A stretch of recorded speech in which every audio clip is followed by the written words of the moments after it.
Voyons la meilleure façon d'écrire l'objet d'un email, car c'est crucial pour inciter les gens à ouvrir le message. C'est le premier élément visible dans la boîte de réception. Il n'y a pas de règle absolue, mais je vais vous donner des astuces.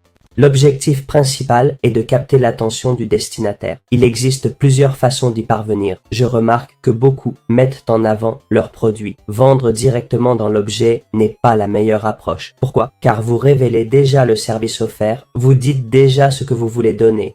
Cette personne n'aura même pas besoin d'ouvrir pour savoir ce que vous proposez. Donc ce n'est pas ça. C'est intéressant à la fin quand ils lisent. Dans la dernière partie où vous allez littéralement les convaincre que c'est ce dont ils ont besoin, mais là, ce n'est pas ce qu'il faut, car ils sauront immédiatement que vous voulez leur vendre quelque chose et ils fuiront simplement. Il faut écrire quelque chose de spécial que seule cette personne connaît sur son entreprise ou elle-même, qui la représente et en même temps lui donne envie d'ouvrir cet email, qu'elle se dise « ça m'intrigue » et ça ne doit pas forcément concerner ce que vous allez vendre. Pas du tout. Vous avez peut-être fait des recherches sur l'entreprise et la personne, connaissant des détails qui l'identifient. Imaginons que vous sachiez qu'ils viennent de créer un site web et qu'ils y sont très intéressés. D'accord? Et cette personne est focalisée là-dessus en ce moment. Eh bien, vous pourriez lui écrire un texte comme celui-ci. D'accord?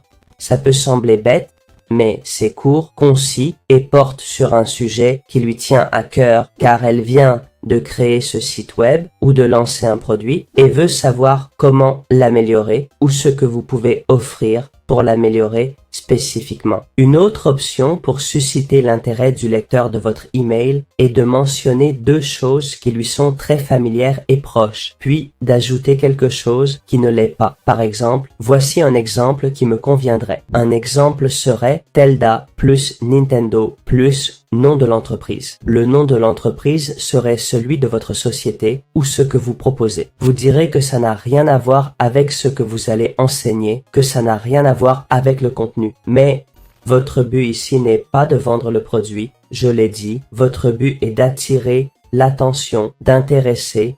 Mettez quelque chose qui les intéresse, qui les attire, qu'ils connaissent, puis quelque chose d'inconnu qu'ils voudront découvrir, à côté des deux autres. Ça augmentera votre taux de lecture. Voilà deux stratégies pour vos emails froids, pas le marketing par email, pardon.